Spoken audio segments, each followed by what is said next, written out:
posisi dari suatu partikel di P ini bisa kita nyatakan sebagai R begini, sebagai R topi. Artinya R topi itu adalah mewakili suatu titik di titik P.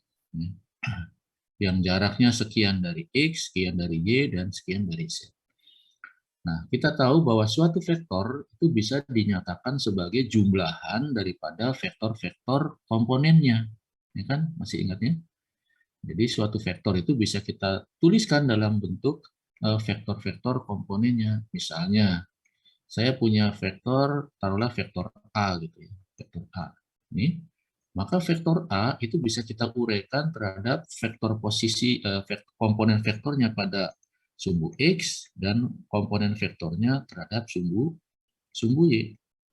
Sehingga vektor A itu bisa ditulis sebagai vektor AX ditambah dengan vektor AY. Begitu. Nah, ini untuk 2 dimensi. Kalau 3 dimensi, ya sama aja. Itu dituliskan dalam 3 komponen. Ya kan? Jadi kayak vektor R ini bisa kita tuliskan sebagai jumlahan daripada vektor-vektor posisinya. Nah, apa saja vektor posisinya? Ya tentu saja vektor posisi terhadap X. Ya kan? Jadi saya tuliskan sebagai X, Y, itu ditambah dengan YJ, vektor posisi komponen vektor pada sumbu Y-nya, dan vektor komponen vektor pada sumbu Z-nya. Jadi yang ini itu adalah sebetulnya adalah fx-nya atau komponen, maaf bukan f. Mana ini penghapusnya? Jadi ini adalah komponen Rx-nya. Yang ini adalah komponen Ry-nya. Ini adalah vektor komponen Rz. Jadi ada Rx, Ry, dan Rz.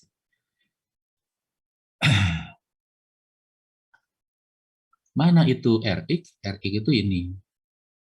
Ini adalah Rx. Mana itu Ry? Ry adalah ini. Mana itu Rz? Rz itu ini. Ini adalah vektor-vektor posisi daripada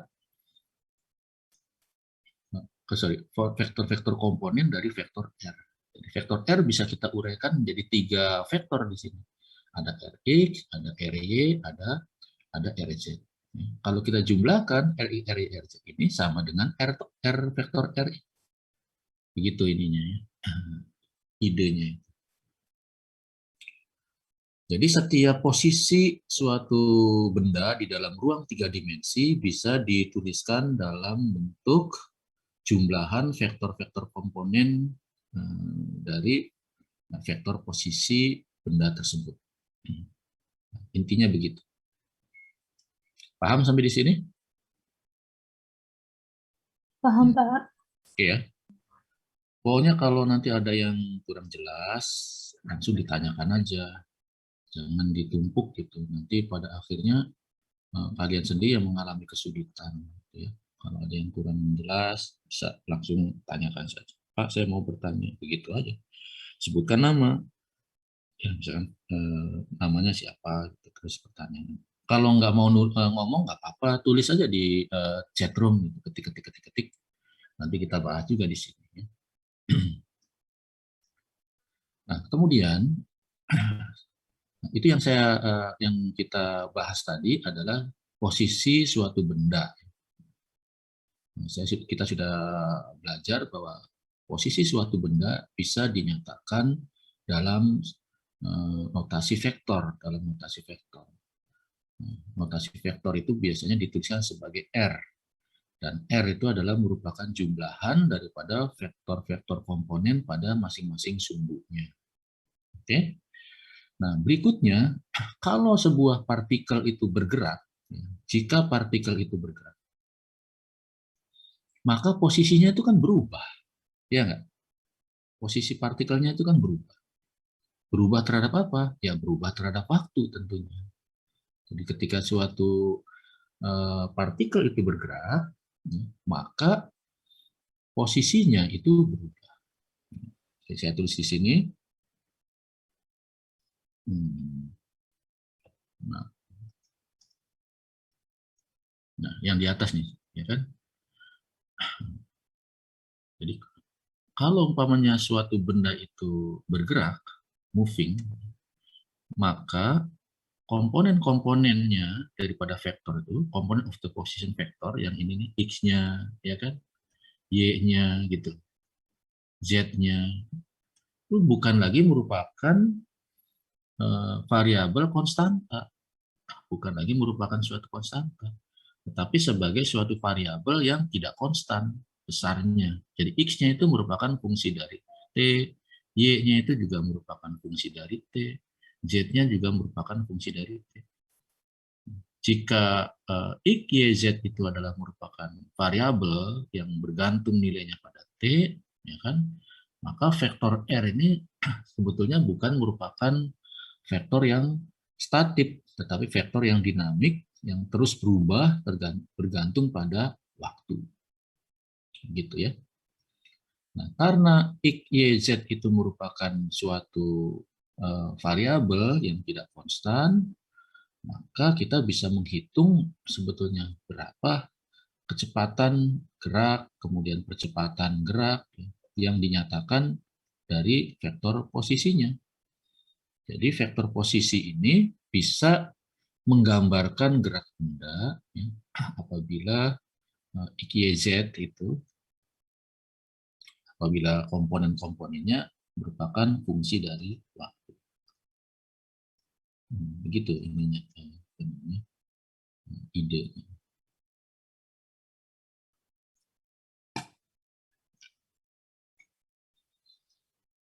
Nah, sekarang kita masuk ke pembahasan berikutnya. Oke.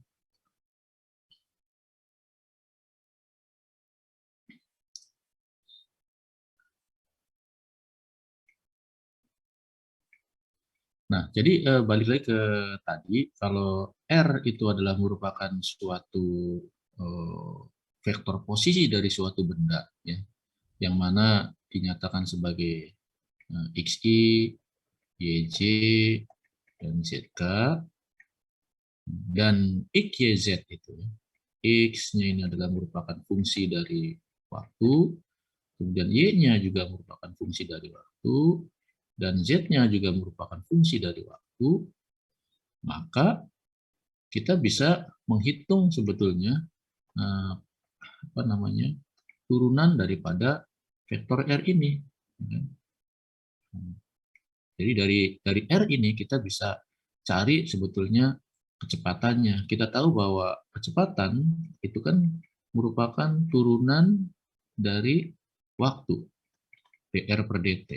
Ya kan?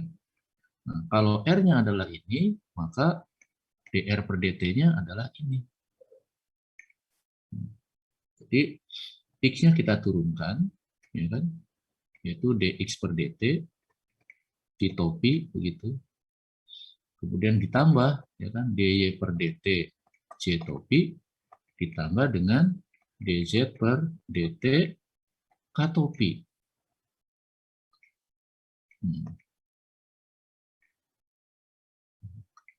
Ya. Nah, kemudian ada satu cara penulisan atau notasi, ya, di mana kalau dx per dt itu dituliskan sebagai x titik di atas. X-nya x kecil. Kalau dy per dt itu y titik. Jadi untuk turunan terhadap t itu dilambangkan dengan titik. Karena itu ini semua yang di atas itu dituliskan seperti ini. Jadi I topi X titik, J topi Y titik, K topi Z titik. Dengan menggunakan notasi yang tadi disampaikan itu. Jadi maksud saya kalau ada notasi-notasi yang ada titiknya, itu artinya turunan terhadap waktu. Kalau turunan 2 kali, ya titiknya 2 kali. Begitu. Masing-masing. Itu aja sih sebetulnya inti dari apa namanya, apa yang dibahas di sini tuh.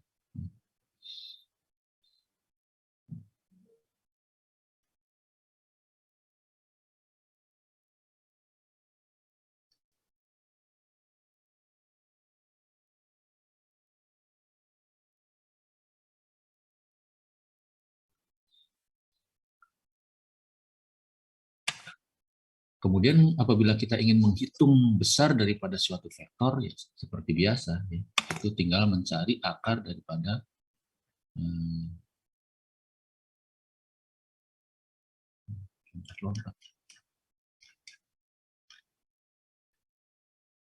ya, kita sampai di sini ya pembahasan. Coba kita ini lagi, kita pelajari lagi. Jadi kita sudah sampai pada pembahasan bahwa apabila suatu posisi suatu benda bisa dinyatakan dalam vektor posisi terhadap X, terhadap Y, dan terhadap Z, maka kecepatan suatu benda, kecepatan itu kan ingat, kecepatan itu sebetulnya adalah delta R, ya, perubahannya, perpindahannya dibagi dengan waktu. Jadi ini adalah perpindahan dibagi dengan waktu. Perpindahan dibagi waktu. Nah, kalau di dalam sistem koordinat kartesian, misalnya begini, perpindahan dari titik A menuju ke titik B, misalnya, ya kan? Maka vektor posisinya juga mengalami perubahan. Tadinya di A, kemudian di B. Ini kita ambil sebagai RA, ini kita anggap sebagai RB. Ini perpindahannya adalah delta R. Jadi delta R itu sebetulnya RB dikurangi RA. Dibagi dengan delta T waktunya. Ini kita sebut sebagai kecepatan rata-rata. Nah, untuk kecepatan yang sebenarnya kecepatan, kita harus mengambil nilai delta T yang sangat kecil. Kalau kecil, perubahannya juga RB dikurangi RA juga sangat kecil. Ya kan? Jadi untuk kecepatan yang sesaat, kita sebut sebagai itu, maka kita tuliskan dalam bentuk limitnya delta T-nya mendekati 0, kemudian delta R-nya tentu saja kecil. Ini dilambangkan dengan D per dt limitnya itu. Nah, kemudian R-nya kita tuliskan kembali. R itu definisi kecepatan. Jadi kalau kita ngomong kecepatan, itu artinya kecepatan sesaat. Kecepatan yang diukur dalam waktu yang sangat pendek. Ya. Nah, karena R-nya itu adalah seperti ini, tadi sudah disampaikan, maka untuk menghitung kecepatannya, tinggal kita turunkan saja R-nya terhadap T. Tadi sudah kita gunakan notasi X titik, karena turunan X terhadap waktu, Y titik, karena itu adalah dz per dt. Semua turunan terhadap T. Ketika R diturunkan T, semua komponen diturunkan terhadap T semuanya. Sehingga kita dapatkan kecepatan itu adalah ini. Ini kecepatan. Kalau ditanya lajunya atau speednya, laju itu bisa kita hitung berdasarkan panjang daripada kecepatannya, atau besar daripada kecepatan. Menghitung laju atau besar kecepatan, ya sama aja dengan menghitung panjang dari vektor. Jadi ini tentunya sama dengan akar, ya kan? X titik kuadrat ditambah Y titik kuadrat ditambah Z titik kuadrat. Jadi ini saja komponen-komponennya kita kuadrat-kuadratkan, kemudian kita akarkan, dijumlahkan dan diakarkan. Kalau ini adalah kecepatan, kalau ditanya tuliskan kecepatannya, ya berarti menuliskan vektornya gitu loh, karena kecepatan itu adalah vektor. Sedangkan untuk ini adalah lajunya, laju atau besar kecepatannya. Besar kecepatan ini tentu saja skalar. Skalar tidak ada IJK-nya. Paham kan? Ya, jadi setiap vektor itu adalah suatu besaran yang memiliki arah dan besar. Sedangkan laju itu adalah skalar, suatu besaran yang hanya memiliki besar saja, tidak memiliki arahnya.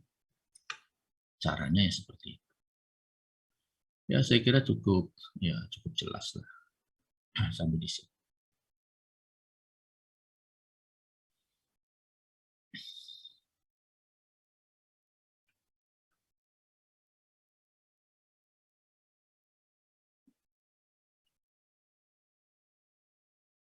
Nah, yang tadi sudah saya sampaikan,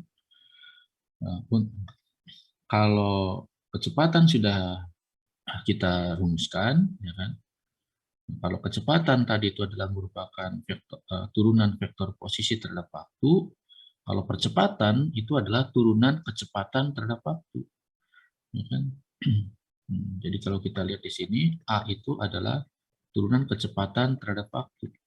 Cuman karena V sendiri itu adalah D per dt, V-nya sendiri adalah ini, yaitu dr per dt, maka kita bisa tuliskan ini menjadi seperti ini. Atau turunan R 2 kali terhadap waktu. Ini bisa dituliskan juga sebagai R titik 2 kali. Ya, R titik 2 kali. Tapi R titik 2 kali dari vektor R. Jadi nulisnya begitu. R panah artinya vektornya diturunkan 2 kali. Ada topinya 2, titik-titik. Ini artinya sama dengan D2R per dt. Jadi ini sama dengan D2R per dt2. Lambangnya begitu cara penulisan. Oke. Ya. Sehingga untuk turunannya pun juga ya sama akhirnya. Ada 2 titik di sini. Perhatikan. Jadi kalau kecepatan itu hanya 1 titik, ya kan, X titik, C, Y titik, J, kemudian Z titik K. Kalau percepatan, X titik 2 kali I, Y titik 2 kali C, dan Z titik 2 kali K. Karena diturunkan masing-masing 2 kali. Oke, ya begitu saja ini ceritanya. Yang penting udah ngerti tentang notasi-notasi. Ya, kita ambil contoh. Kita ambil contoh di sini, misalnya sebuah benda ya bergerak dengan persamaan RT sama. Jadi posisinya ini merupakan posisi yang berubah terhadap waktu.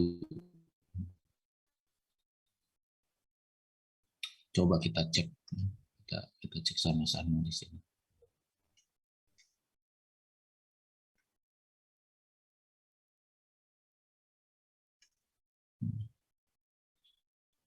Nih, kita lihat. Ini yang di, kalau I saja artinya itopi ya. Nah, yang di belakangnya ini berarti X-nya, ya kan? Yang ini berarti Y-nya. Yang ini Z-nya. Jadi dari sini kita tahu bahwa Z-nya ini sama dengan 0. Ya kan? Gitu. R-nya sendiri ini adalah, nanti kalau kamu nulis harus dikasih panah, karena kan nulis itu kan nggak bisa ditebelin. Ya. Jadi diganti dengan panah bahkan vektor satuannya. Ya begitu ya. Oke. Nah, kemudian let's us examine the motion representation. The representation motion.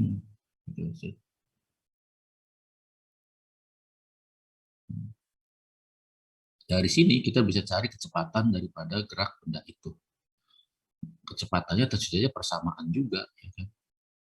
Jadi kalau kita turunkan I BT, ya BT diturunkan menjadi BT-nya hilang. Ya kan? Kemudian yang ini CT min GT kuadrat per 2, tinggal C min GT saja.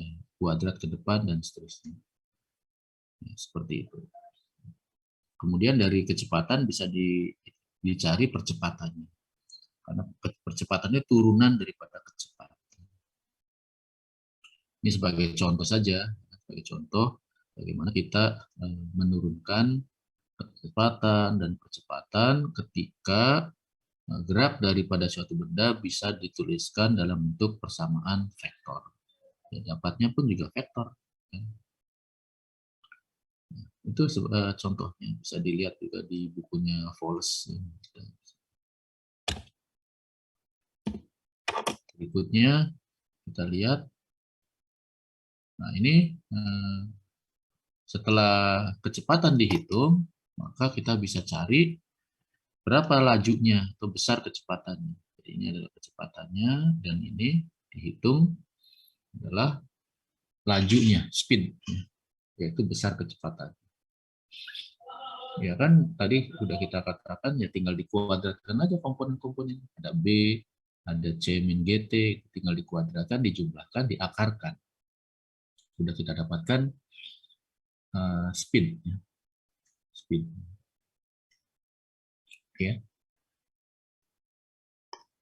Tapi kalau diminta nyari speednya, ya begitu saja. Ya,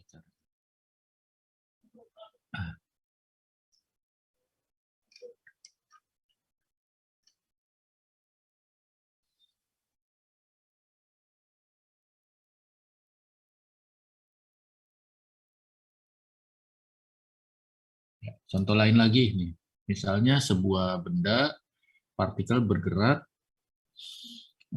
dengan posisi dinyatakan dalam vektor seperti ini. Jadi coba kita perhatikan, ini adalah gerak belingkar. Kalau kita punya sebuah benda dan geraknya dinyatakan dalam sistem koordinat kartesian, ya, bendanya berada di sini, misalnya sini. Tentu saja ini adalah komponennya itu. Kalau sudutnya itu adalah theta, maka kita tahu vektor komponen vektor pada sumbu x, ya, kalau panjang vektornya ini adalah b, maka ini adalah b kosinus theta. Sedangkan pada komponen sumbu y-nya ini adalah b sinus theta. Sehingga vektor posisinya, ya, vektor posisinya bisa dituliskan sebagai r-nya itu sama dengan tulisannya yang belar begini. Maka vektor posisinya r-nya itu bisa kita tuliskan sebagai apa nih? B kosinus theta I yang pada sumbu X ditambah dengan B sinus theta pada sumbu Z-nya. Jadi suatu vektor bisa kita uraikan menjadi vektor-vektor komponennya. Jadi ini adalah Rx-nya begitu, ya kan? I topi ini adalah Ry-nya, yaitu B sin theta tapi ada J vektor satuannya. Ini adalah vektor R-nya. Vektor R bisa digambarkan, dituliskan seperti ini. Kemudian kalau umpamanya posisi benda ini bergantung pada waktu, berarti kan sudutnya juga kan berubah terhadap waktu. Besar sudut kita tahu sama dengan kecepatan sudut dikalikan dengan waktu. Jadi bisa dituliskan sebagai B kosinus omega T I topi. Tentu saja ini di depannya harus kita kurung, ditambah dengan B sinus omega T J kurung. Ya. Jadi ini sama seperti ini yang kita tuliskan di sini. Nah, kemudian bagaimana kita mencari apa namanya kecepatannya? Cari kecepatannya tinggal kita turunkan terhadap waktu. Percepatannya tinggal kita turunkan dari kecepatan, diturunkan satu kali lagi dapat percepatan. Ini menghitung besarnya. Besarnya ya seperti tadi disampaikan sama dengan akar daripada kuadrat masing-masing komponennya. Ya begitu ininya. Beberapa contoh-contoh yang dibahas di dalam bukunya Vols.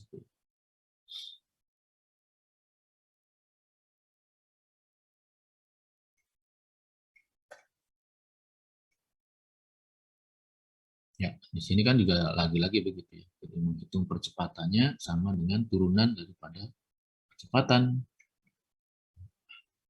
In this case, acceleration dalam kasus ini percepatan itu tegak lurus dengan kecepatan karena dot product dari filenya memenuhi ini. Oke. Jadi kita ingatkan lagi kalau ada dua vektor misalkan A dan B, A dan B, maka dot product dari kedua vektor ini sama dengan besar A besar B dikalikan dengan kosinus theta. Itu dot product antara dua vektor. Sehingga kita bisa menghitung cos theta itu besarnya sudutnya adalah dot produknya dibagi dengan panjang masing-masing vektornya, kan begitu. Nah, kalau A dan B itu ya, A dan B ini tegak lurus, A dan B itu tegak lurus, maka kita tahu bahwa kalau tegak lurus itu apa sih sudutnya berapa? A dan B-nya tegak lurus tentu saja sudutnya 90. 90 derajat. Sehingga nilai cos-nya berapa? Tentu saja cos-nya cos 90 adalah 0, ya kan? Jadi maksudnya kalau A dot B dibagi sekian sama dengan 0, maka itu menyatakan bahwa sudutnya 90 derajat. Jadi mengetahuinya seperti itu. Jadi bisa langsung dicek dot produknya saja.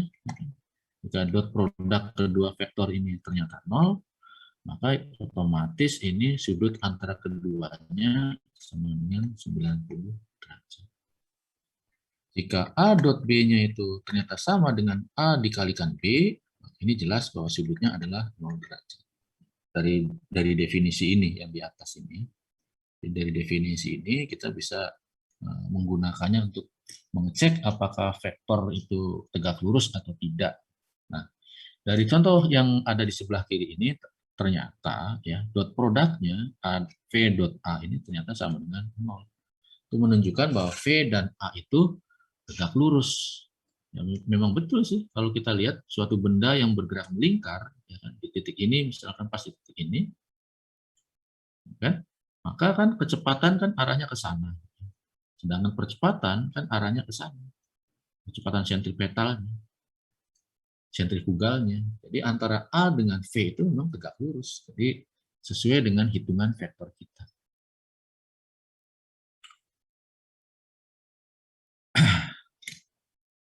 Ya itu beberapa contoh ada di buku ya. Dari tenang aja di buku beres.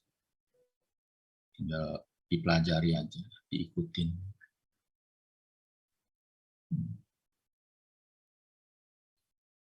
Contoh berikutnya dari Wallace itu berkaitan dengan vektor posisi, yaitu R1 ditambah R2 pada kasus rolling wheel.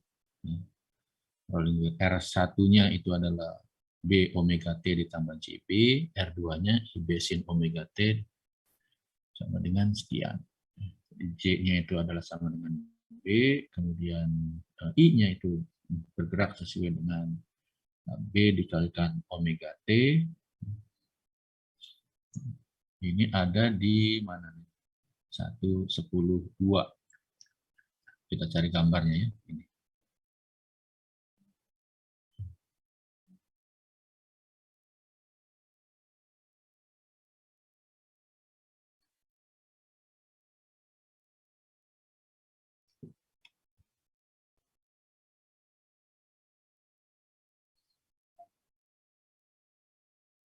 Ini bahas mengenai rolling wheel ya.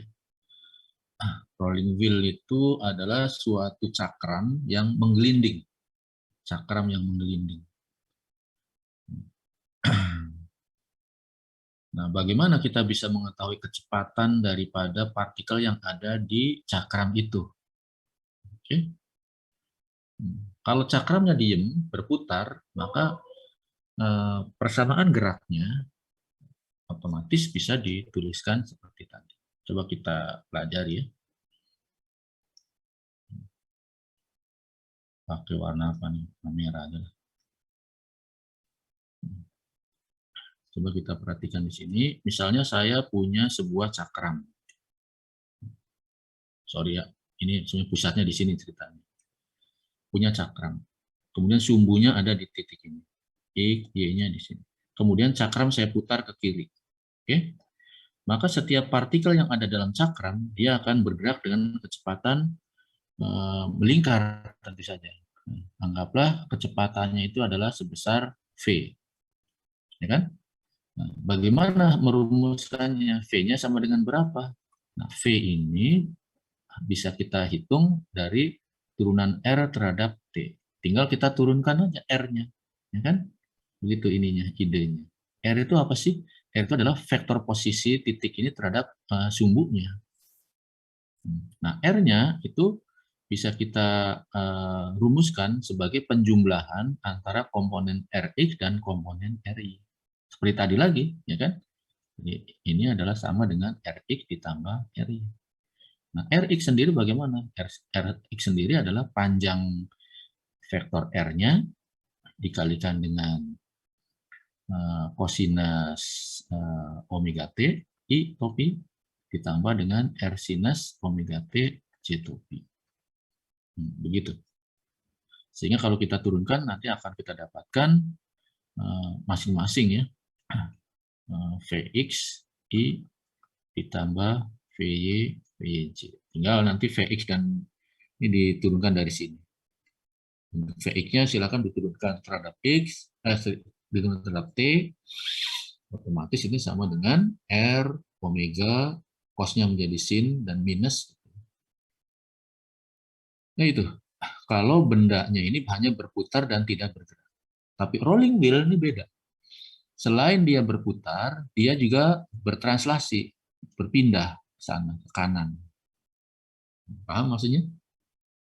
Jadi si partikel yang ada di dalam cakramnya ini selain memutar, selain bergerak memutar, dia juga berpindah. Nah, bagaimana menuliskan persamaan geraknya? Ya, tentu saja harus menggabungkan antara translasi, perpindahan, dengan perputaran. Intinya begitu. Jadi ada 2 R di sini ceritanya. Nih, kalau kita perhatikan, tuh, pakai warna biru. Ini adalah vektor R-nya. Wow. Ini vektor R, R1, ya kan, yaitu posisi sumbunya terhadap pusat koordinat. Kemudian satu lagi ke sana, ini adalah R2. Ya kan? Maaf, ini salah. Tumpukan. Jadi ini adalah ada R1.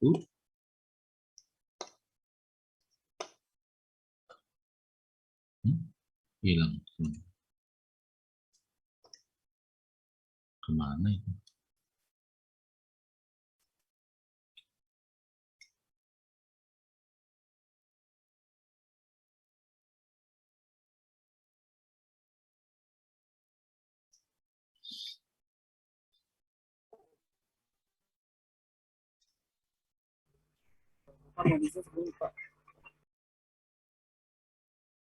Ya.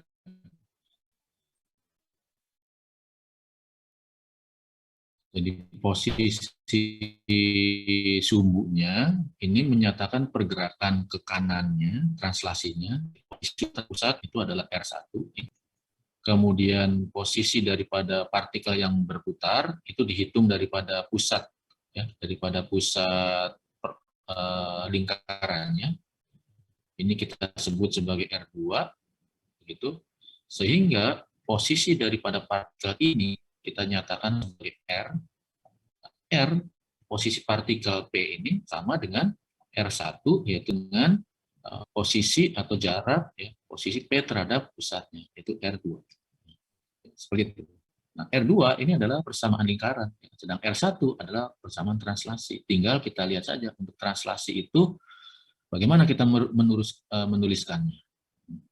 Nah, otomatis untuk R1 ini kan sama dengan seperti biasa, yaitu Rx, R1X, I ditambah R1Y, C, topi. Nah, R1X ini yang arahnya ke kanan ini. Ini adalah R1X-nya. Berapa?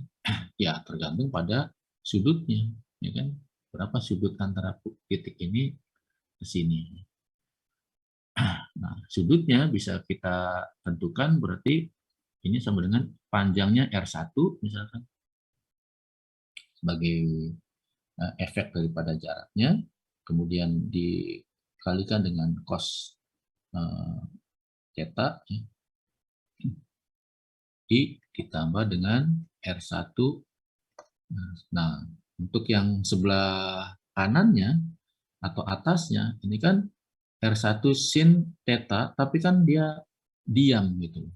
Jadi sepanjang perjalanannya tidak mengalami perubahan. Jadi ketinggian ini sebetulnya tidak bergantung pada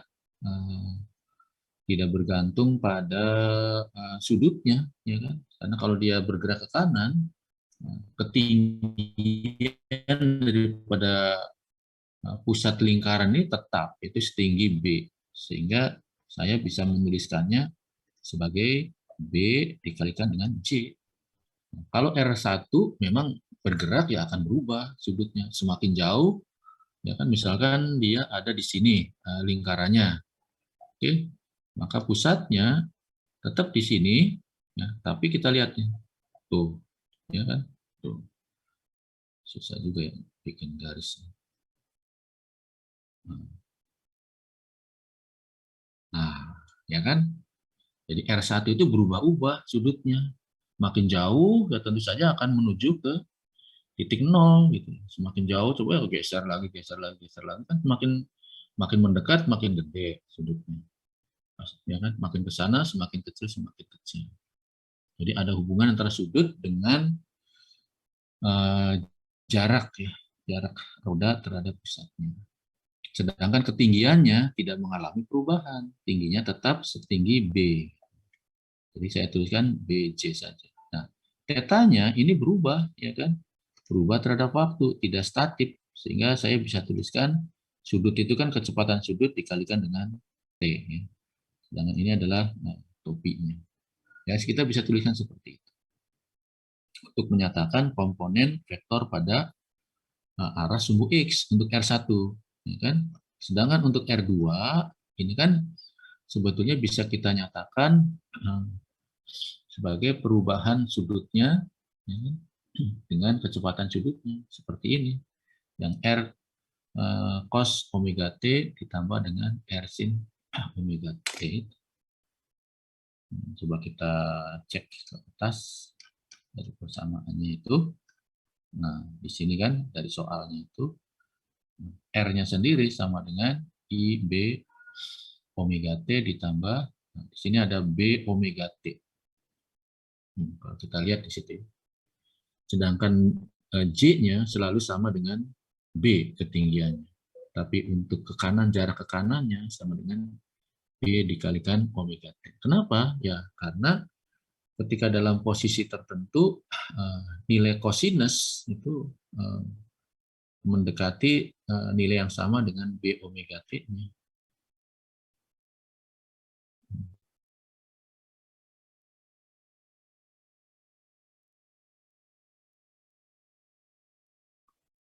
Oke.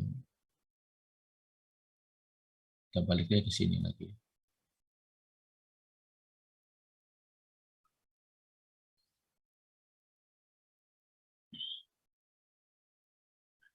Kemudian persamaan R2-nya, agak ribet.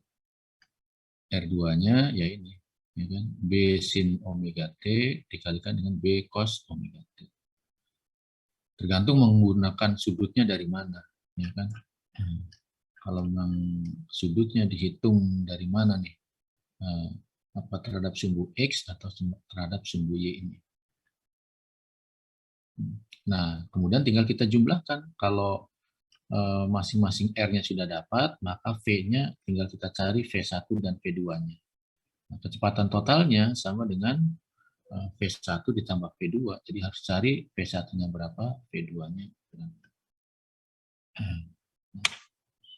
Gitu aja sebetulnya.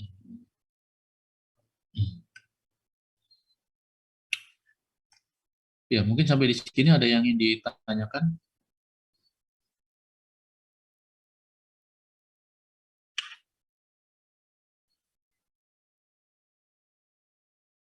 Jadi menyatakan gerak suatu benda dengan menggunakan sistem koordinat kartesian itu sangat membantu untuk merumuskan gerak-gerak benda yang gimana ya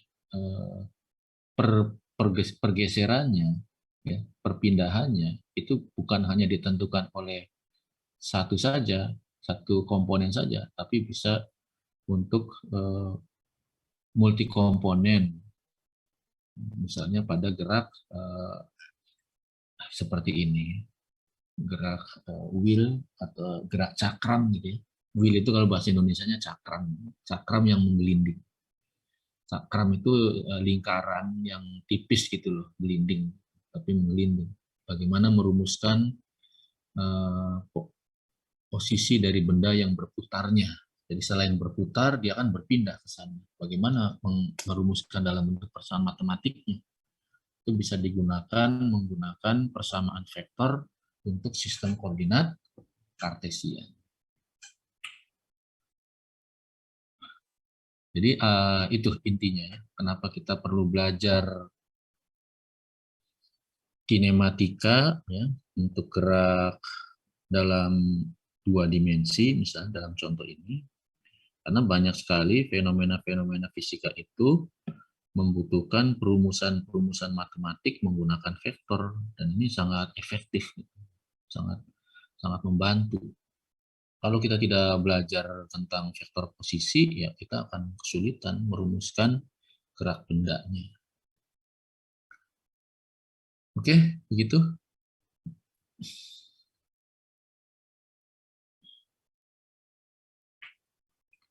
Ya harus tahu juga sih sebetulnya ada komponen-komponen yang harus kalian kuasai juga selain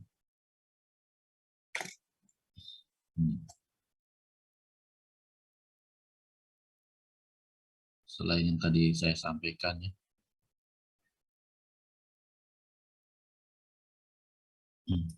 Pertama yang harus diketahui itu direview lagi ya, pengetahuan kalian baca-baca lagi tentang hubungan antara perpindahan dengan gerak melingkar misalnya.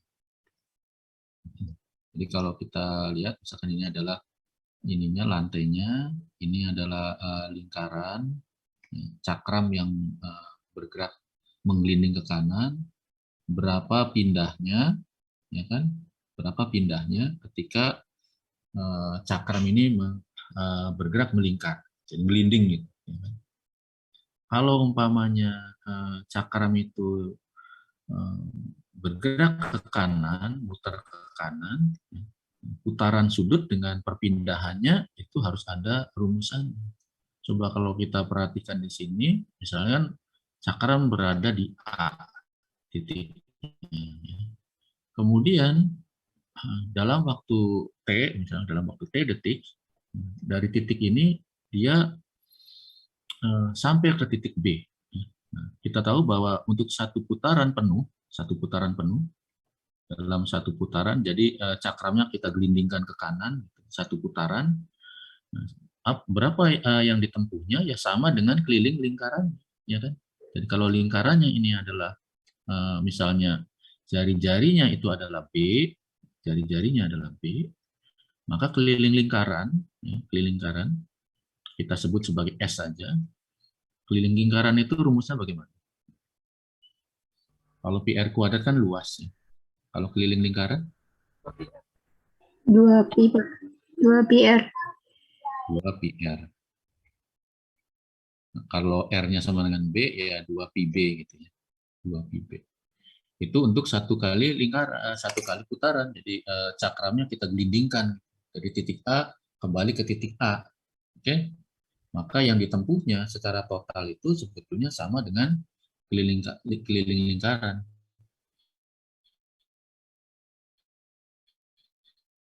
Jadi ini adalah jarak yang ditempuhnya. Jarak tempuh ke kanan. Gelinding, mungkin sampai sini kali. Sampai di sini. Untuk satu kali putaran dari A ke A lagi. Cuman tingginya tetap gitu kan. Berapa sudut yang ditempuhnya? Ya, sudut yang ditempuhnya tentu saja 360 derajat. Ditempuh dalam 360 derajat. Kalau ini adalah jarak tempuhnya, ini adalah sudut tempuhnya. Ya kan? Nah, 360 derajat itu sama aja dengan berapa? 2pi. Ya kan? Jadi 2pi itu menempuh 2pb, yaitu keliling lingkaran. Sehingga S, jarak yang ditempuhnya, ini sama dengan X ya, dalam hal ini. Nah, 2pi dikalikan dengan B. 2pi ini kan berarti kan sudut. Ya, kita anggaplah misalnya ditempuh dalam waktu berapa nih satu kali putaran penuh ini. Misalnya ditempuh dalam waktu T detik, menempuh 2pi.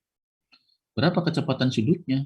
Ya, kecepatan sudutnya tentu saja sama dengan 2pi dibagi dengan T ini. Cuman T ini untuk satu kali putaran penuh itu biasa dituliskan sebagai T besar gitu. Oke, jadi kalau umpamanya dalam waktu T detik, maka sudut yang ditempuhnya sama dengan omega dikalikan T. Seperti yang tadi kita tuliskan juga. Sudut tempuhnya sama dengan kecepatan sudut dikalikan dengan T. Kecepatan sudut sama dengan 2pi dibagi dengan T-nya. Jadi kita bisa tuliskan ini 2pi ini sebetulnya dengan omega dikalikan dengan T. Maksudnya begitu. Omega dikalikan T, kemudian dikali dengan B. Oke? Itu adalah jarak yang ditempuhnya, hubungan antara sudut dengan translasi. Jadi kalau dia gelinding 360 derajat, maka jarak yang tempuhnya, pindahnya terhadap sumbu X, itu adalah B dikalikan dengan omega T. Jadi saya bisa tuliskan bahwa vektor perpindahan dari partikel yang gelinding, ya, yang gelinding itu, selain dia itu berada dalam posisi ketinggian, dia juga dalam posisi translasi dan perputarannya. Pindah terhadap X-nya itu adalah sekian, dalam arah X-nya ya, terus ditambah lagi dengan perputarannya terhadap sumbunya. Kalau perputaran terhadap sumbunya, ya tentu saja kita menggunakan sistem koordinat sumbu di sini. Seperti tadi. Kalau ini adalah sudutnya itu adalah misalnya ya, anggaplah sebesar theta begitu di sini. Maka untuk vektor posisi yang keduanya itu sama dengan jari-jarinya adalah B, ya kan? Kemudian kosinus omega T, sudut yang ditempuh, kemudian dikalikan dengan entropi, ditambah B sinus omega T dikalikan dengan C, ini adalah R2 itu dihitung dari pusatnya, pusat sumbunya. Sedangkan ada lagi, yaitu dia juga mengalami perpindahan translasi R ini, yang besarnya sama dengan B omega T I. Ditambah dengan, ya karena kan vektor posisi harus ditambah dengan yang ininya, ketinggiannya B, dan vektor satuannya adalah C. Ya begitu. Kemudian untuk perpindahan totalnya ya tinggal kita jumlahkan, yaitu R1 ditambah R2. Ya kompleks sih. Ya ini saya sekedar membantu untuk menurunkan saja. Menurunkan apa yang tadi dibahas di bukunya Poles di sini. Silakan nanti diutak-atik sendiri. Kecepatan dan percepatan dalam koordinat polar. Nah, sekarang kita bicara tentang sistem koordinat polar.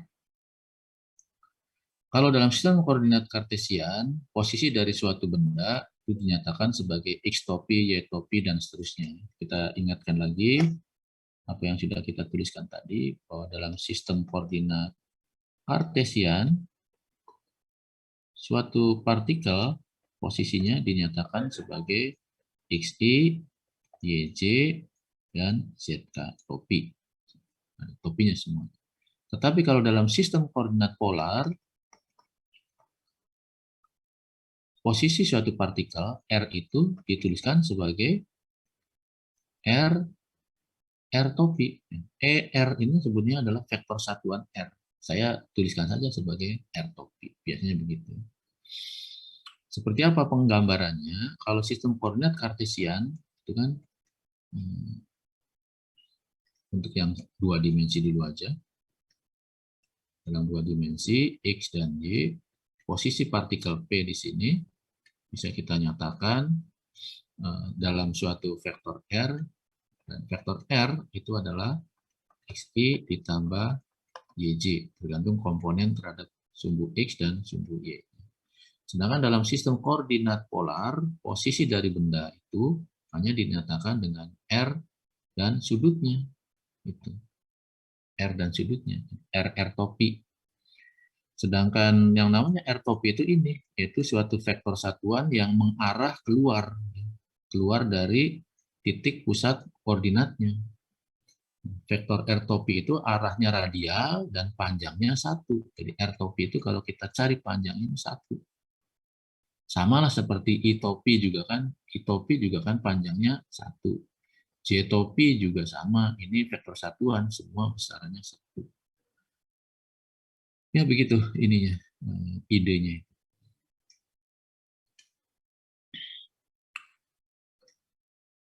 Jadi apa artinya ER itu adalah. Nah, ini sebagai gambaran lengkapnya. Bagaimana suatu titik dinyatakan dalam sistem koordinat polar, ya kan?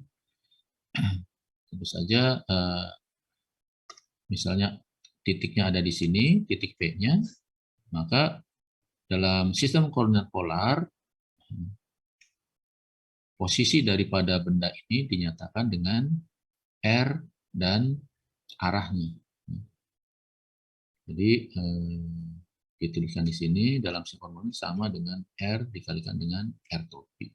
R topi itu R ini, yang ini nih, R topi. Kemudian sudutnya ini adalah theta topi. R topi dan theta topi ini saling tegak lurus satu sama lain. Nah, di bukunya siapa? Agus juga ada cukup bagus juga sih memaparkan ini.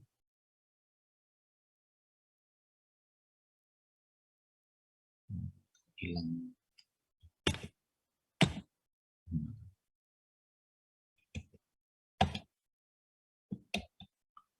Bukunya Agus itu. Ini.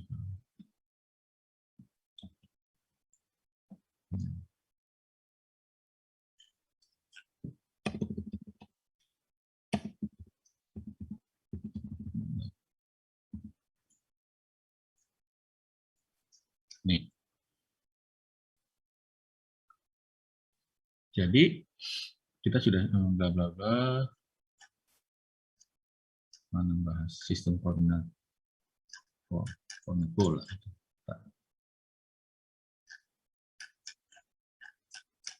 Masih polar ya. Nah, jadi kalau dalam sistem koordinat polar kita tuliskan R itu sama dengan R topi. Cuman R-nya di bukunya Agus itu dia menggunakan lambang rho. Rho itu adalah panjang dari jarak titik ke pusat koordinatnya. Kenapa pakai rho saya juga nggak tahu. Karena dia menggunakan rho sebagai jarak titik ke pusat koordinat, maka vektor satuannya dia menggunakan rho topi. Gitu ya. Seperti itu sih. Hampir ya sama aja. Mungkin dia terbiasa menggunakan rho saja. Kenapa nggak pakai R saja? Gitu. Biar nggak bolak-balik.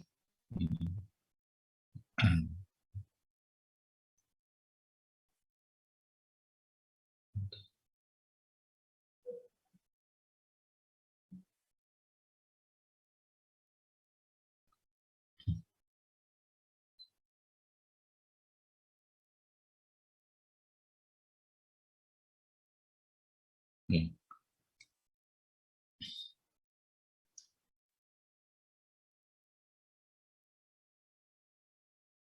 Kita lanjutkan ya. Kita lanjutkan lagi pembahasannya.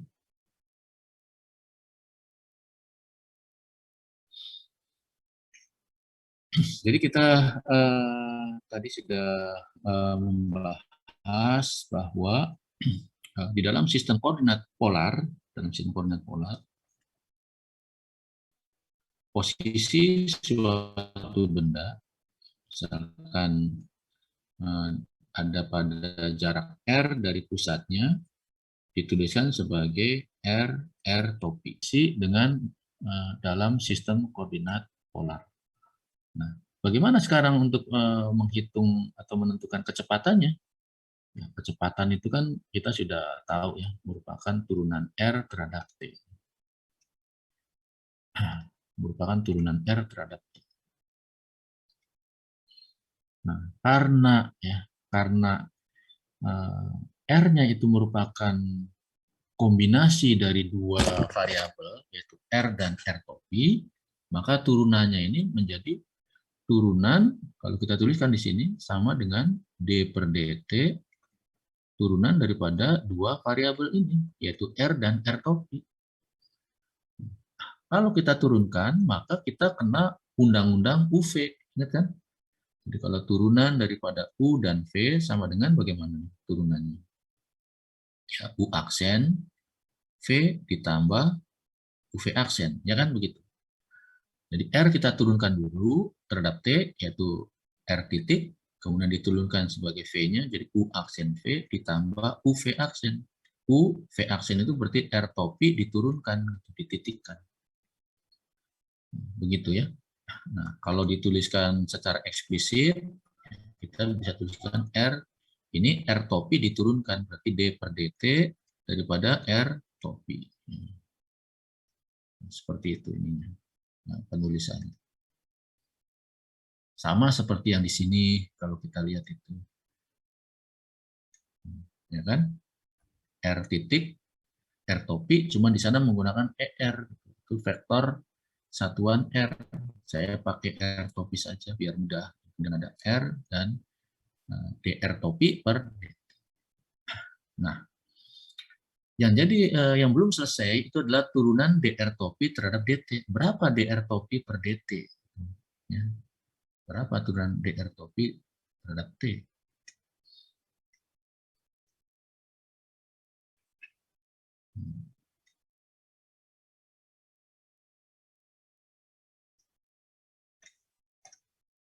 Ya, untuk mencari DR topi per DT, kita bisa lihat di sini.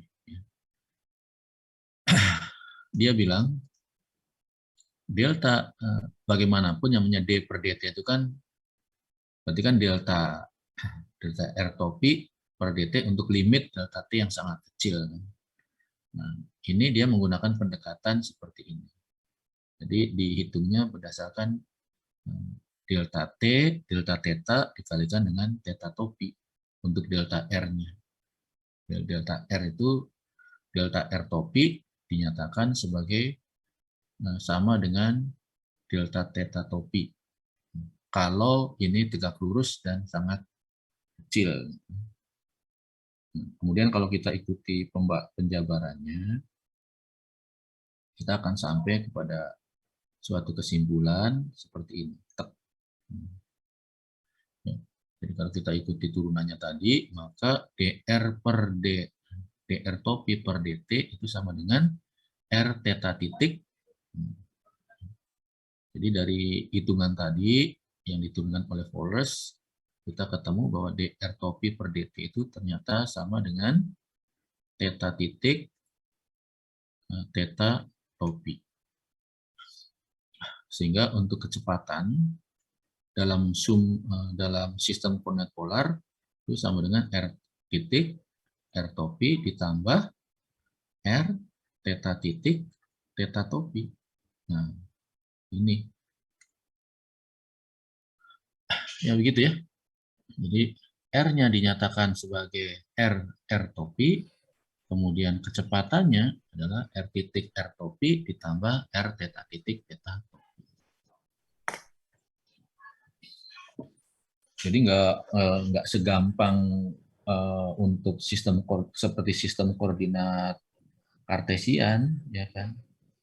Dari sini kamu harus hati-hati karena untuk menghitung kecepatan dalam sistem koordinat polar itu sudah ada rumusnya, sudah ada persamaan. Nah, untuk percepatannya pun sama. Ini yang dikuningin ini, ya kan? Ini adalah menghitung percepatan berdasarkan R yang sudah diketahui. Cuman di sini nih saya nggak suka sih sebenarnya pakai ER, ini ribet gitu. Kenapa nggak pakai R topi, theta topi, lebih mudah. Kan vektor.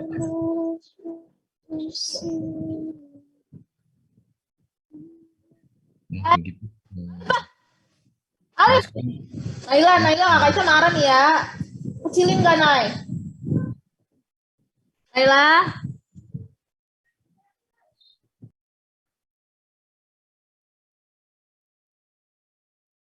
ya, kita lihat contohnya di sini. Misalnya suatu honeybee atau apa bahasa Indonesia ini, lebah gitu ya, lebah madu, ya kan?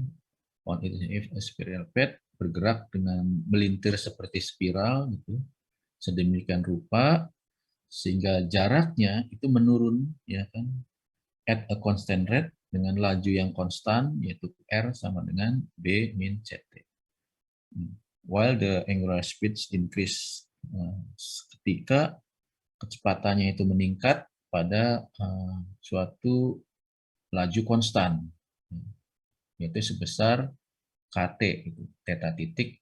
Carilah laju sebagai fungsi dari waktu. Jadi yang dicari adalah berapa lajunya. Laju tadi kalau umpamanya R-nya sekian dan θ-nya sekian. Ya, tentu saja kita menggunakan persamaan yang ada di sebelah kanan kita, yang ini. Ya, yang ini kita gunakan, gitu. Yang kita tuliskan ke kanan. Ya. Jadi kalau kita lihat ceritanya itu begini. Jadi ada sebuah lebah di sini, ya. Dia bergerak seperti spiral, jadi makin lama makin pendek ke sini, ya kan? Jadi kalau kita lihat jaraknya, ya kan, atau R-nya itu makin lama kan makin kecil, menyusut. Ya.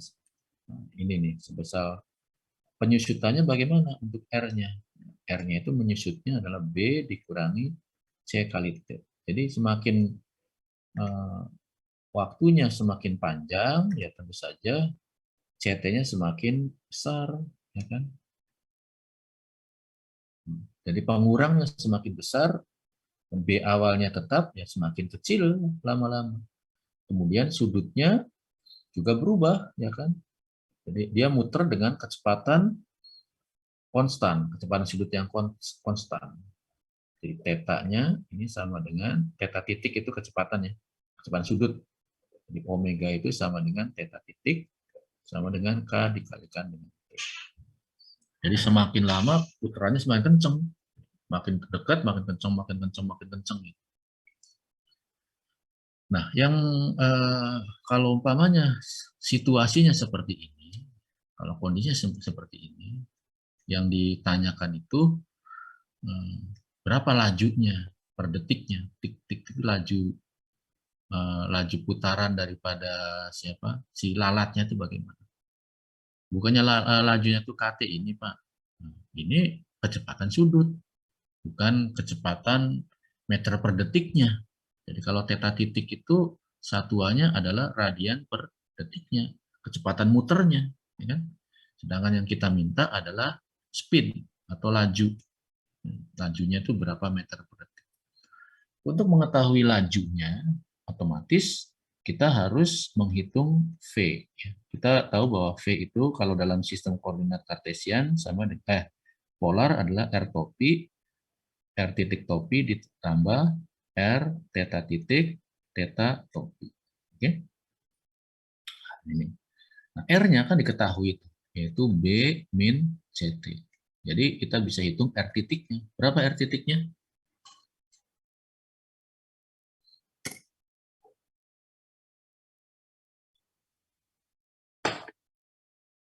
Berapa? Kalau R sama dengan B dikurang CT, R titik sama dengan? Min C. Sama dengan min C. Oke, jadi kita bisa tuliskan di sini min C R topi. Ditambah R, nah theta titik. Nah, theta titik kan diketahui di atas tuh, sama dengan K dikalikan T. Jadi kita tinggal tulisan KT saja, theta topi.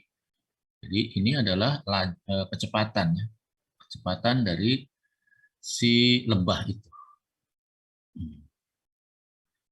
Oke,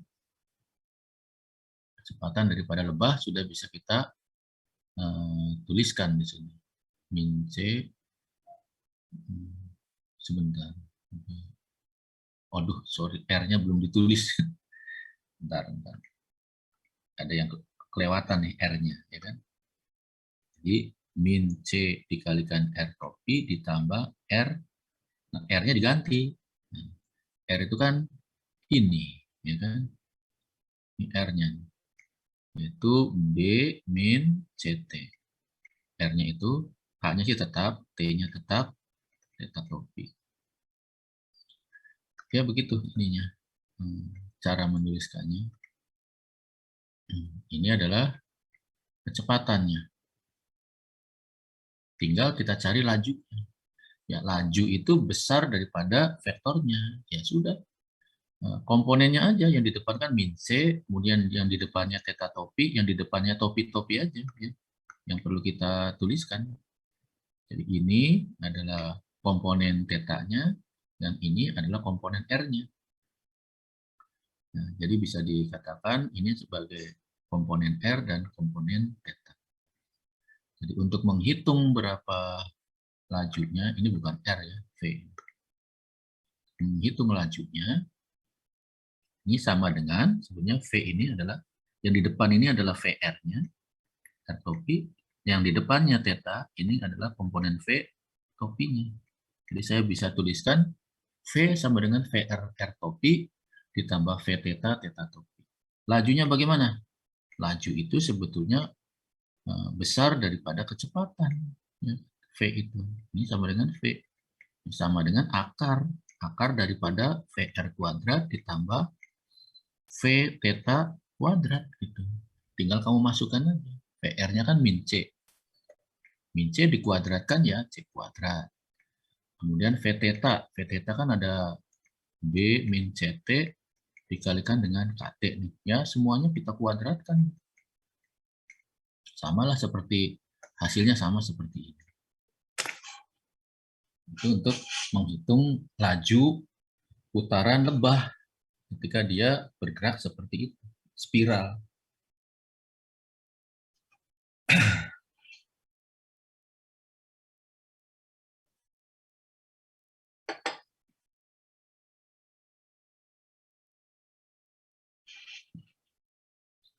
Ya, sampai di sini untuk koordinat polar bisa diikuti.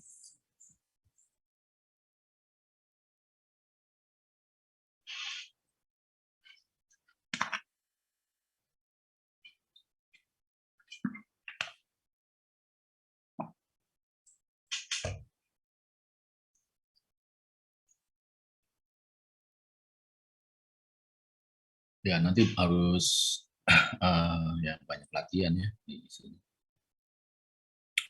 Bagaimanapun tanpa latihan ya sulit untuk bisa mengikutinya.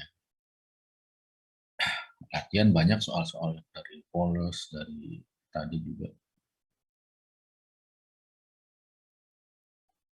Ya itu ada contoh banyak dari polos. Misalnya ya beda-beda ininya aja sih, misalkan R-nya dibedain, theta-nya dibedain. Prinsip pengerjaannya sama.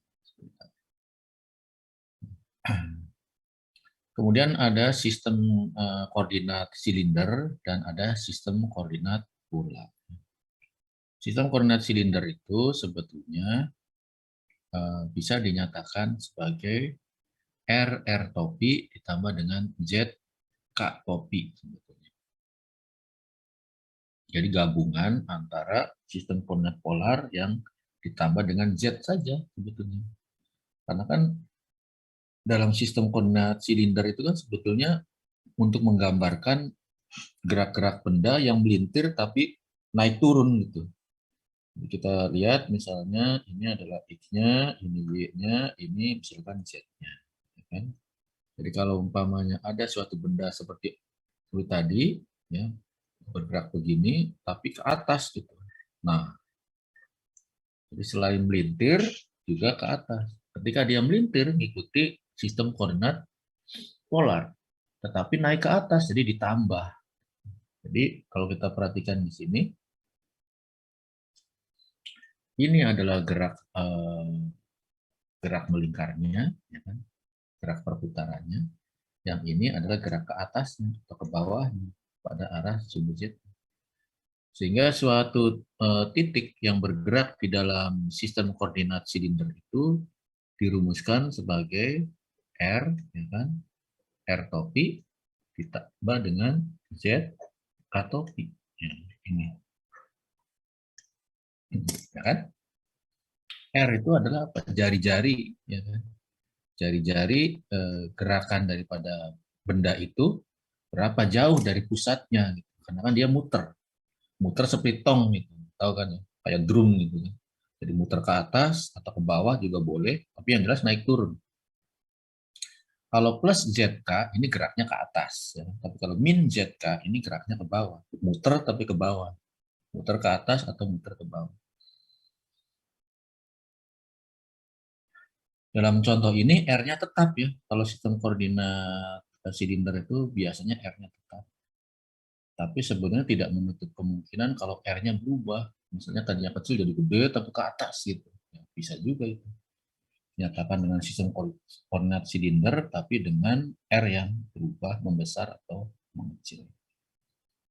Ya, nanti kita menggunakan notasi ini daripada ER dan EZ. Ya. Oke. Nah, lagi-lagi kita akan berhadapan dengan mencari laju dan percepatannya. Untuk kecepatan, kita akan menggunakan ini. Percepatan kita hitung. Tentu saja tidak mungkin kita untuk menghafalkan, ya kan? Sehingga rumus-rumus ini silahkan aja buka buku gitu, ya kan? Jadi tidak haram untuk membuka buku ketika ujian atau mengerjakan soal, nggak ada masalah.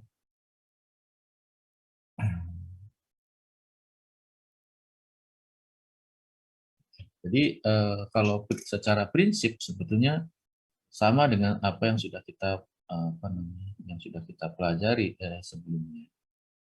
Untuk menghitung kecepatan itu dicari dengan menggunakan turunan, ya kan? Dengan menghitung turunan. Jadi kita ingat R, ya kan? Posisi suatu benda dalam sistem koordinat silinder itu sama dengan R topi ditambah Z K topi, ya kan? Begini. Karena dia naik atau turun saja dan sambil mutar, sehingga dinyatakan seperti itu. Nah, kemudian untuk menghitung berapa kecepatannya, ya kita lagi-lagi tinggal turunkan R terhadap T. Gitu. Nah, di sini penyakitnya karena masing-masing ada dua variabel. Sehingga harus kita tuliskan ini sebagai U aksen V lagi, ya kan, R titik, R topi, ditambah R topi titik, ditambah yang ini sebelah kiri, yang sebelah kanannya. Z titik, K topi, ditambah Z masing. Nah, ini sebetulnya bisa dituliskan sebagai R titik, R topi, ya kan begitu. Seperti yang di sebelah kiri ini. Kemudian untuk yang rentetan paling ujung kanan, ini sebetulnya menyatakan Z titik K topi, menyatakan ini. Yang ini menyatakan ini, yang sebelah sini menyatakan ini. Kalau saya hapus, nggak ganggu. Oke. Nah, masalah yang di tengahnya ada R topi titik, kemudian ini dihitung oleh Wallace, hasilnya adalah sama dengan ini di tengah itu.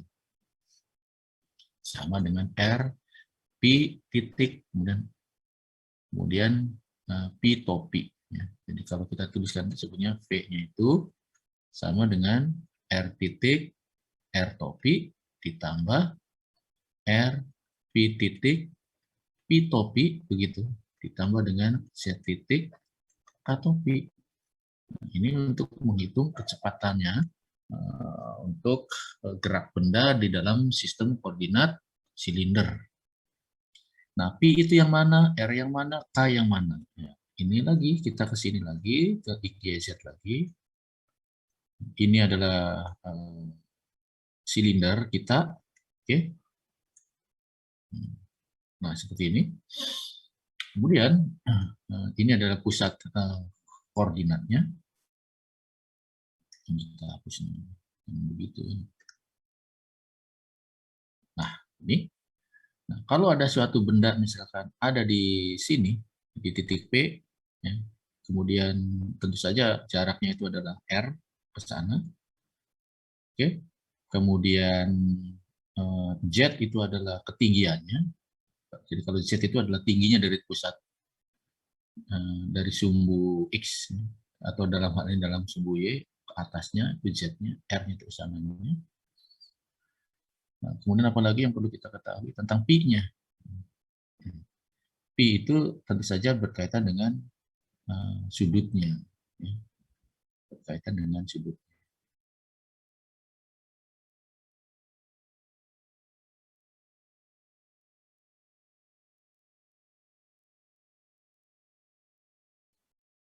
Theta P. Oke.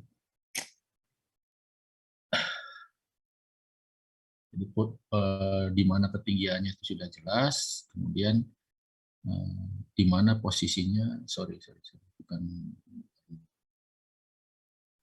P itu misalnya, kecoret, nggak ada ampun ini begitu udah kecoret. Nah, dari sini nih ya, berapa sudutnya itu adalah menyatakan P-nya. Nah, gambarnya susah, jadi coba kita lihat, cari di ini aja, gambar yang di atas lagi ya. Nah, di sini nih. Jadi P itu adalah menyatakan sudut daripada dihitung dari X-nya, berapa derajat ke sana. Tinggi itu adalah menyatakan Z-nya, sedangkan R itu adalah jarak antara titik ke sumbu Z-nya.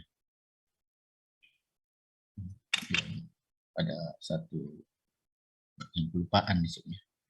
Jadi R itu adalah ini, jarak dari sumbu ke titik di sini. Ini misalkan titik P-nya, partikelnya di sini. R itu ke sana. Bukan yang miring ya, sorry ya. Untuk sistem silinder, R itu dihitung dari jarak terhadap sumbu Z. Ini adalah R-nya. Ini adalah sudutnya, P. Ya, begitu ya. Jadi dalam sistem koordinat silinder itu, posisi benda dinyatakan sebagai R dan R topi. Oke. Kemudian yang kedua dinyatakan dengan P itu, atau sudutnya. Berapa? Karena kalau R topi saja nggak ada sudutnya, ya nggak bisa juga. Itu untuk sistem koordinat silinder ya. Berikutnya ada satu sistem lagi, yaitu sistem koordinat pola. Ini spheric. Nah, ini adalah rumusan tentang sistem koordinat pola. Berbeda dengan rumusan dalam sistem koordinat silinder yang hanya ditambahkan dengan K, dalam sistem koordinat pola itu lebih kompleks. Dan dinyatakan seperti ini, spherical koordinat.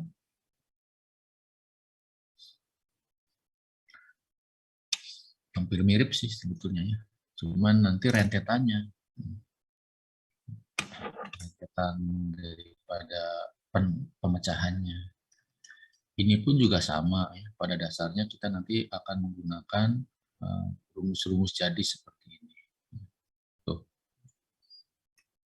Jadi bagaimana cara menghitung kecepatan gerak benda dalam sistem koordinat pola, ini dihitung dengan ini. Jadi kalau kita lihat, V itu sama dengan R titik R topi. Ditambah apa nih? R P titik sin theta, kemudian pi topi.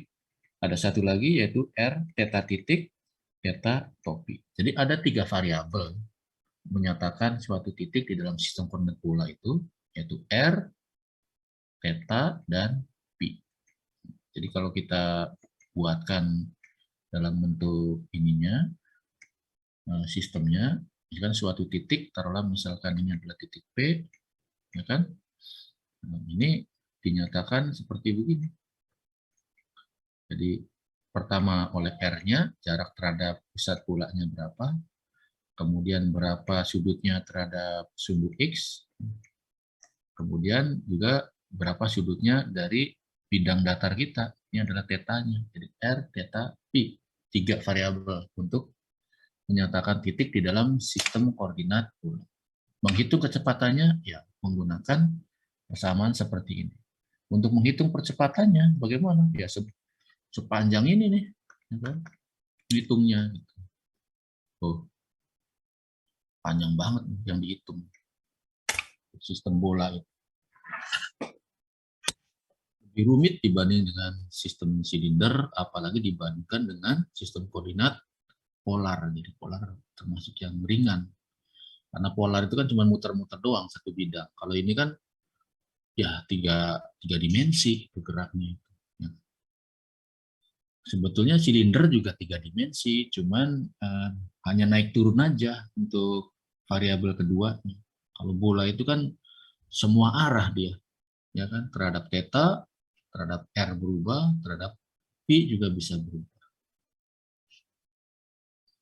Ya, jadi kesimpulannya untuk sistem koordinat polar, sistem koordinat silinder, dan sistem koordinat pola untuk menghitung kecepatan dan percepatannya tidak bisa seperti ketika menghitung kecepatan dan percepatan gerak benda pada sistem koordinat kartesian yang tinggal diturunkan komponen X-nya, komponen Y-nya, komponen Z-nya gitu.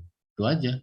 Tapi harus menggunakan persamaan yang sudah diturunkan ini.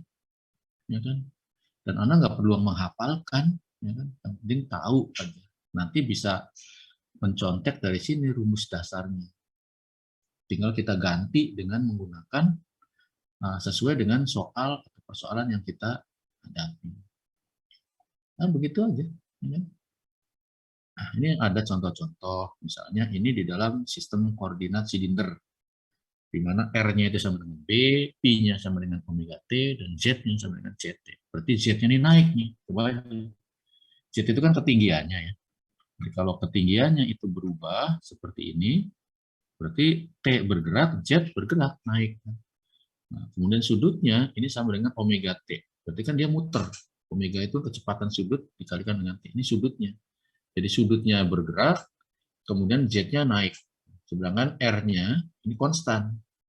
Jadi ini kayak ya kayak tongedan gitu, ya kan gerakannya. Jadi naik ke atas, kayak gitu kira-kira gambarannya. Karena ini ke atas itu adalah Z-nya. Sedangkan yang melintir ini adalah sudut P-nya. Jadi kayak muter, tapi makin ke atas, tapi jari-jarinya tetap. Ya, kayak motor tongedan naik ke atas itu. Ya kan? Ini menggambarkan begitu. Carilah kecepatan dan percepatannya. Ya kan? Kecepatan dan percepatannya. Nah, untuk kecepatan kita rumusnya itu saya aja lupa.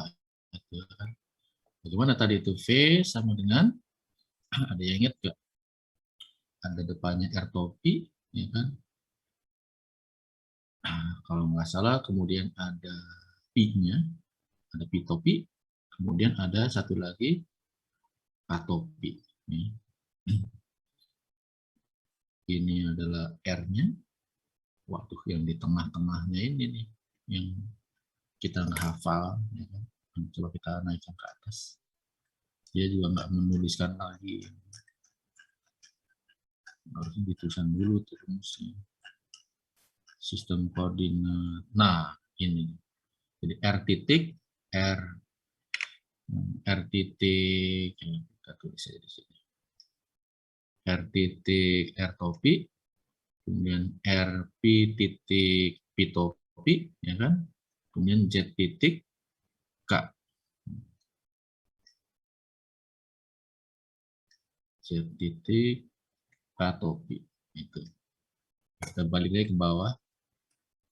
Yang penting nyontek rumusnya dulu aja. Mana soal kita tadi. Nah, di sini ya. Oke ya. Nah, jadi V-nya kamu tulis dulu di sini.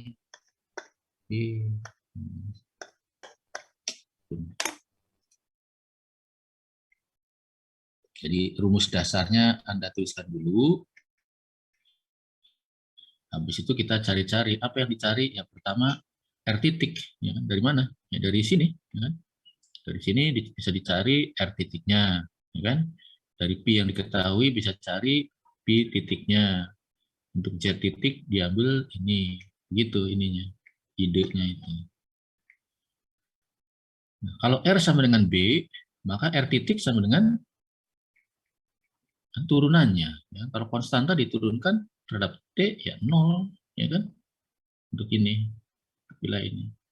Nah, untuk P titik, yang bagian tengah ini, R dikalikan dengan P titik, P-nya cuma omega T. Diturunkan terhadap T, ya sama dengan omega. Ya kan? Gitu. Nggak usah pakai kurung lagi, cuma satu aja. Ini omega. Kemudian Z titik, Z-nya kan sama dengan CT, Z titik sama dengan C. Jadi kalau kita tuliskan di sini, ya otomatis R topi 0, ya kan? Ditambah dengan R omega, kemudian P titik, P topi, ditambah dengan CK. Begitu ininya.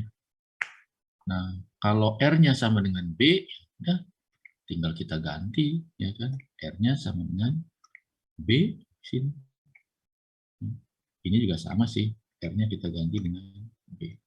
Karena R sama dengan B. Begitu ininya, cara pengerjaannya.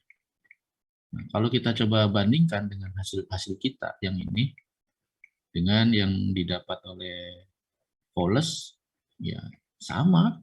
Ya kan? B omega, P topi ditambah dengan C K topi. Saya cuma mengganti EP menjadi P topi biar gampang. EZ sebagai K topi. Begitu untuk yang sistem koordinat silinder sebagai contoh.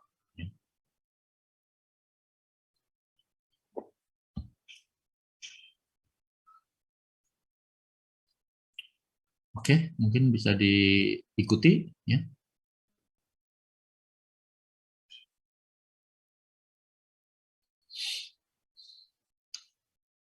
Silinder, kemudian dengan bola juga ya sebetulnya sama aja. Pada dasarnya kita akan menggunakan rumus atau persamaan yang sudah diberikan, yang sudah diturunkan di dalam buku. Ini contoh untuk spherical koordinat, sistem koordinat bola.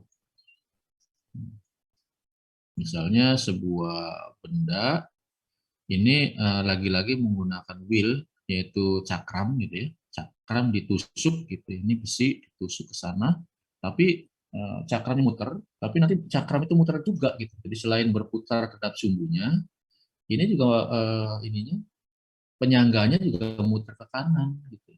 Jadi muter karena ada efek daripada perputaran sehingga menimbulkan torsi kan. Sehingga posisi daripada partikel yang bergerak ini juga dia akan muter yang membentuk putaran bola gitu. Nggak bisa ini digambarkan dengan sistem koordinat silinder, apalagi dengan sistem koordinat polar, gitu. Karena ini gerakannya sudah menyangkut seluruh arah, sehingga lebih cocok posisi dari partikel di dalam cakram digambarkan dalam sistem koordinat polar. Begitu ininya, idenya.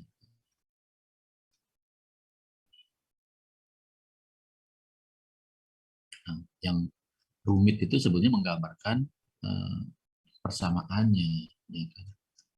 Kalau kita lihat dibahas di sini, sebuah cakram jari-jarinya adalah B, ditaruh pada suatu penyangga yang dibuat berotasi. Kemudian yang ditanyakan adalah gunakan sistem koordinat bola dan cari percepatan sebarang titik ya, di dalam piringan itu. Khususnya carilah percepatan titik tertinggi pada piringan. Piringan. Jari-jari piringannya adalah B. Berarti jarak titik itu terhadap pusat putaran adalah B. Sehingga di sini dituliskan R-nya sama dengan B, ya kan? Kemudian sudutnya sama dengan omega T, dan Pi-nya adalah omega 2 T. Omega 1 itu adalah putaran terhadap piringan, omega 2 adalah kecepatan sudut terhadap penyangganya itu, putaran penyangganya, misalnya begitu. Sehingga mereka turunkan R titik sama dengan 0, theta titik sama dengan theta titik. Kemudian dia hitunglah semuanya. Itu salah satu fungsi sebenarnya hanya memberikan sebagai ilustrasi manfaat daripada sistem koordinat bola ya kan di dalam menentukan gerak benda yang mempunyai arah gerak yang bisa bervariasi baik terhadap θ-nya, terhadap z-nya dan terhadap sudutnya. Ya itu aja, kesananya udah selesai pembahasan itu. Tinggal soal-soal dari sini.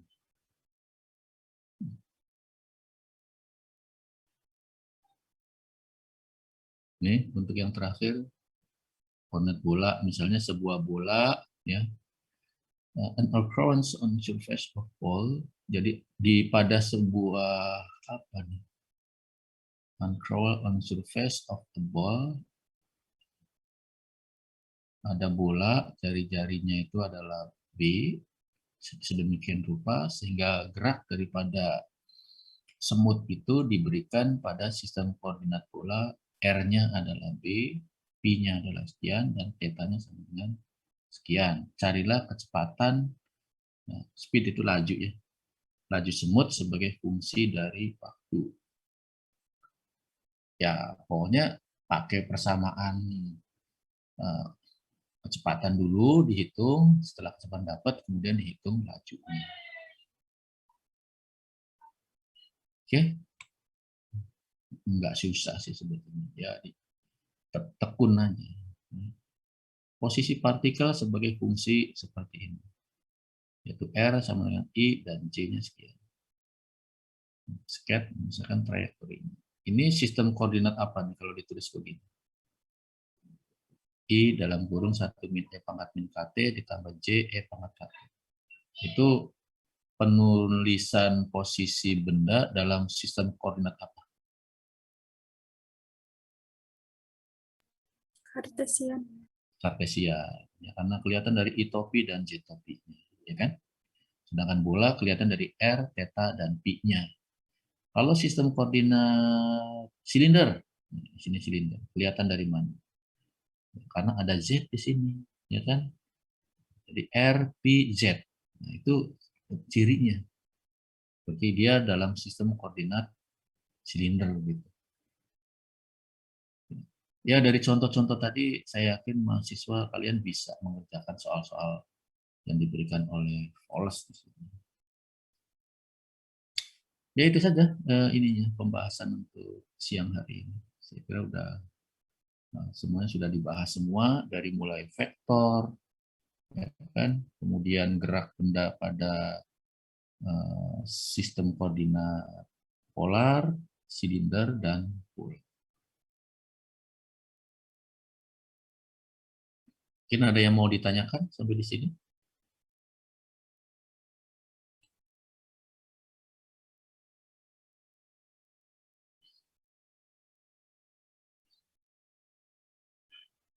Nanti saya buatkan ininya aja, soal latihannya, supaya nyoba-nyoba ya. Biar tahu bagaimana bentuk-bentuk soal yang terkait dengan sistem koordinat, ya, menurunkan persamaan gerak dari suatu persamaan vektor posisi.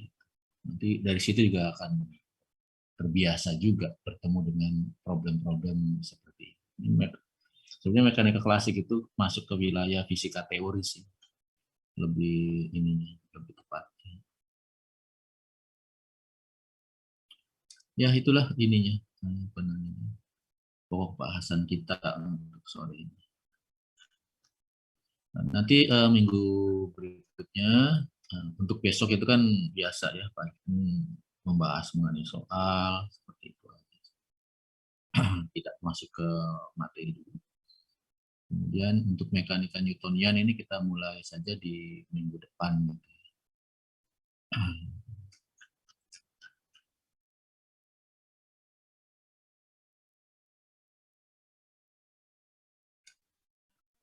Untuk besok kita ada kuliah itu kalau nggak salah jam 4 kan ya.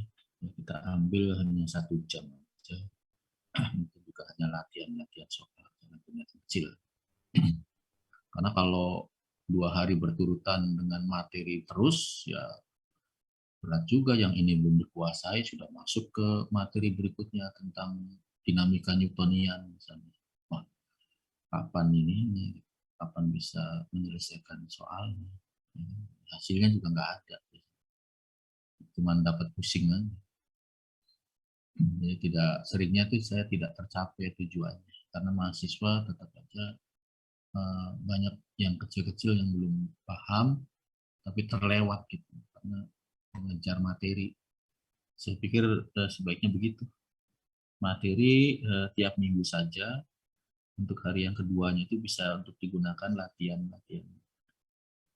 Entah latihan sendiri atau terbimbing oleh saya mengerjakan soal. Ya mungkin begitu ininya. Dari saya nanti saya kasih soal dikerjakan, nanti besok kita bahas. Oke? Tapi yang soal kemarin juga jangan lupa untuk dikerjakan dan diselesaikan segera. Juga bagian penting juga untuk latihan.